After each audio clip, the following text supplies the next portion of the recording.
السلام عليكم ورحمة الله وبركاته. أهلا بكم في مطبخ ماما مليكة. اليوم جبت لكم وصفة جديدة اللي هي من وصفات الصيفية اللي هي فطائر البرجر. أتمنى وصفة اليوم تنال إعجابكم.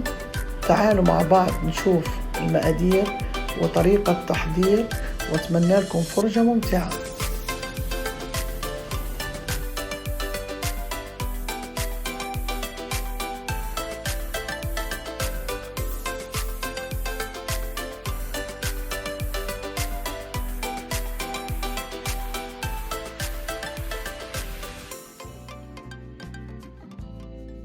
هون في العجانة بدي أدير الحليب تبعنا، كاسة حليب. إن شاء الله بحط كل المقادير صندوق الوصف. والمية الفاترة، معلقتين السكر، معلقة صغيرة خميرة، 6 معالق من حليب البودرة. نحطهم مع بعض منيح.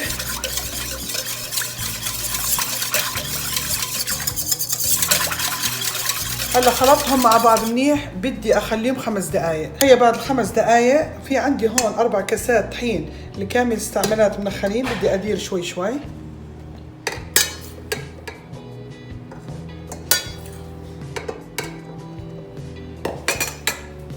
بدي اشغل عليها.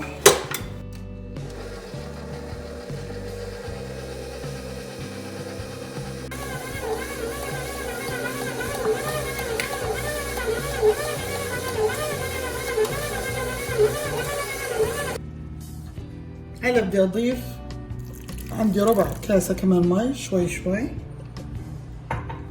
نشغل عليها. بدنا اياها تعجن 5 دقائق.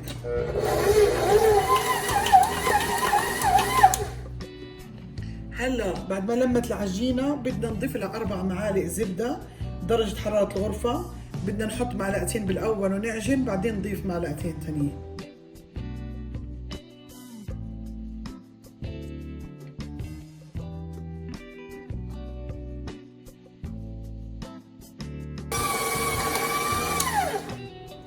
خلاص هيك العجين صارت جاهزة مطاطية. شايفين كيف شكلها طرية. خلاص هيك بكفيها. خلاص هلا بدي ادهن البول تبعي زيت عشان ما تلزق. هلا بدي اغطيها بالبلاستيك مطبخ، وهلا بدي اخليها لحد ما تتضاعف حجمها. هي بتاخذ ساعة، بس احنا عشان الجو تكساس عنا سخن ممكن تاخذ اقل، بس انتوا تاكدوا انه تكون ايش مطرح دافي، وخلوها ساعة زمن لحد ما يتضاعف حجمها. انا في هون عندي لحمة فيها تقريبا 15% دهن، لانه البرجر بده دهن عشان يطلع معانا طري. وفي عندي هون بصلة صغيرة فرمتها ناعمة، ونحاول انه نتخلص من المي تبعها. نحاول ما ننزل مي.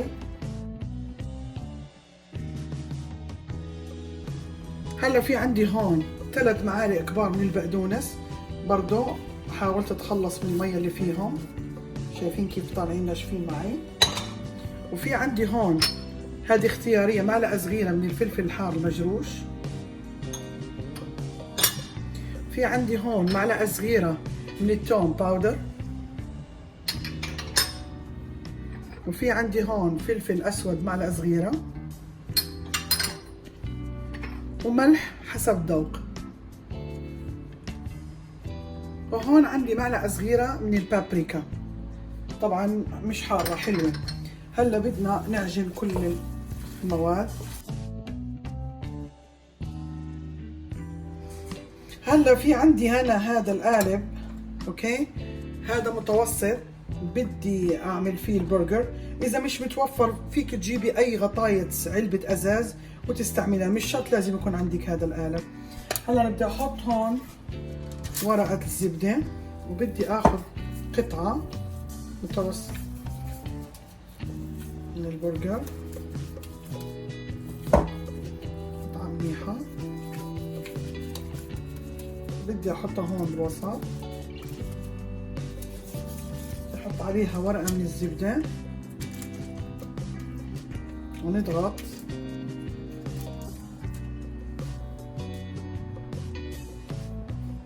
بدي اضغط منيح اشوف اذا ما فيش فيها اضيف شوي. اضغطها منيح منيح.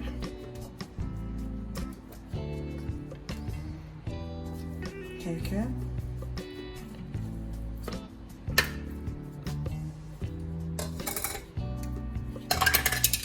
هي شقفة البرجر معانا. بنقيم الورقة نخليها ونحطها على الصينية نغطيها إذا بدنا. هلا بدي أسوي الثانية معاكم.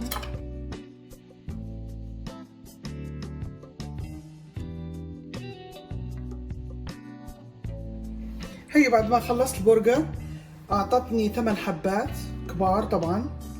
تبت 8 حبات من البرجر حجم كبير. هاي حطيتهم بالثلاجة 10 دقايق. هلا أنا في عندي هاي الصينية تاع الكهرباء بدي أعملهم أشويهم فيها. إذا ما متوفر عندك فيك تستعملي قلاية على النار تكون تقيلة، تحطي فيها شوية زيت وتشويهم فيها. خليكم معي هلا بدي أورجيكم بدنا نشويهم مع بعض. هي بعد ما سخن الصاج تبعي أنا شغلته على 400. هلا بدي أدهن دهنة خفيفة من الزيت، طبعا اختيارية اللي ما بده يدهن فيكي ما تحطي زيت.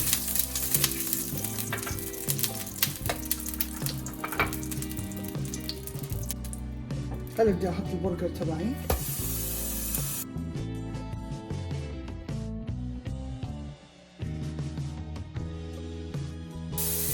هلا انا بعد ما حطيتهم ما بدي اقلبهم لحد ما ايش يتحمروا شوية من تحت، بعدين اقلبهم عشان ما ينكسروا معي. بدي استنى عليهم شوي وابدا باول وحده حطيتها. هلا بدي اقلبها. حسيتها تحمرت من تحت.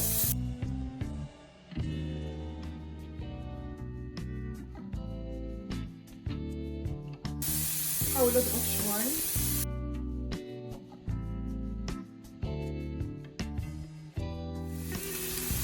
شوف خلص هيك بدي ارفعهم احطهم بالصحن.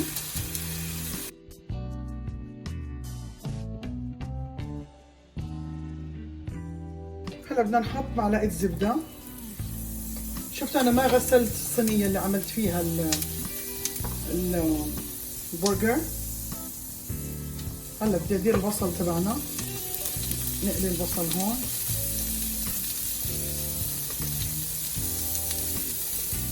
هلا بدي اضيف عليه المشروم.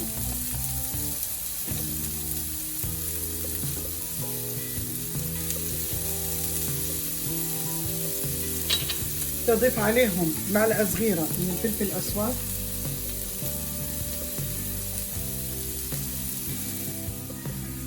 خلص هيك المشروم والبصل تبعنا جهز.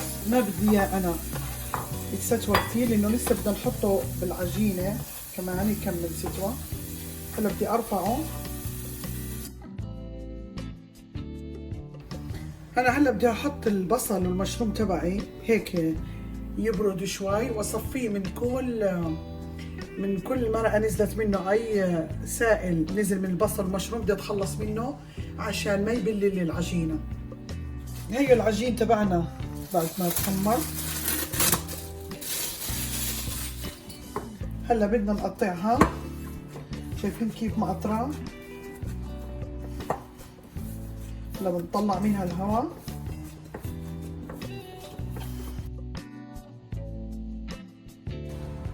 هلا بدنا نقطع عجينتنا على حسب القطع انت اللي بدك اياها.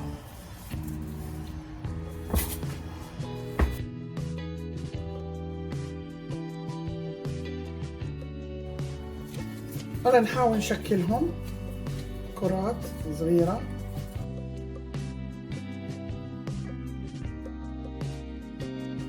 هي بعد ما كورت العجينة طلعت معي 8 كرات. هلا بدي اغطيها اوكي واخليها كمان 10 دقايق وبعدين نحشيها. هاي العجينة بعد ما ارتاحت هلا بدي امدها. بدي امدها عشان نحشي فيها البرجر تبعنا. طبعا انا بدي امدها من الجناب مش من الوسط، لانه بدي انا الطبقه بدي تضلها سميكه عشان ما تفتح معانا.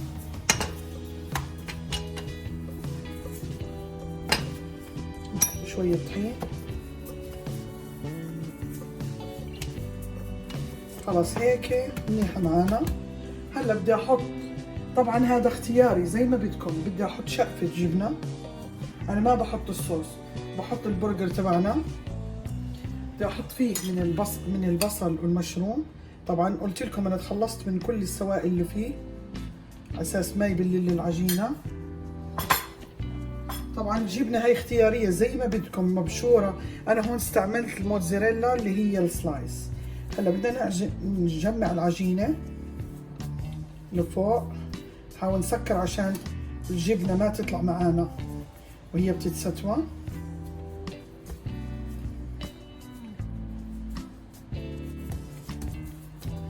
شايفين كيف سكرتها؟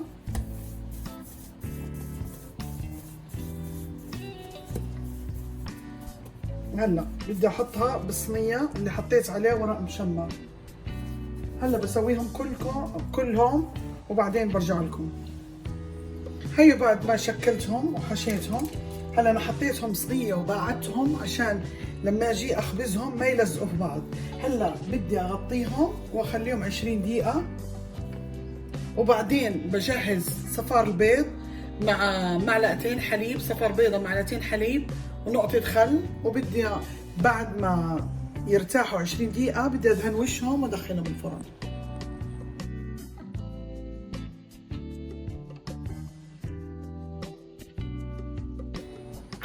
هلا بنحط على وشهم شويه سمسم. هي البرجر بعد ما طلعناه اخذ معي 23 دقيقة. شايفين كيف تحمر معانا؟ شايفين كيف شكلها؟ كيف تستوى معانا؟ يعني تأكدوا انكم تباعدوا. هلا عشان يضلوا طري بدي اغطيه 5 دقايق. هيني غطيته لعند التقديم، بعدين اقدمه واشيل عنه فوطة المطبخ عشان يضلوا طري معانا. شايفين كيف طريين؟ ريحتهم كتير بتشهي. هلا بدي اقطع واحدة معاكم وارجيكم كيف شكلها.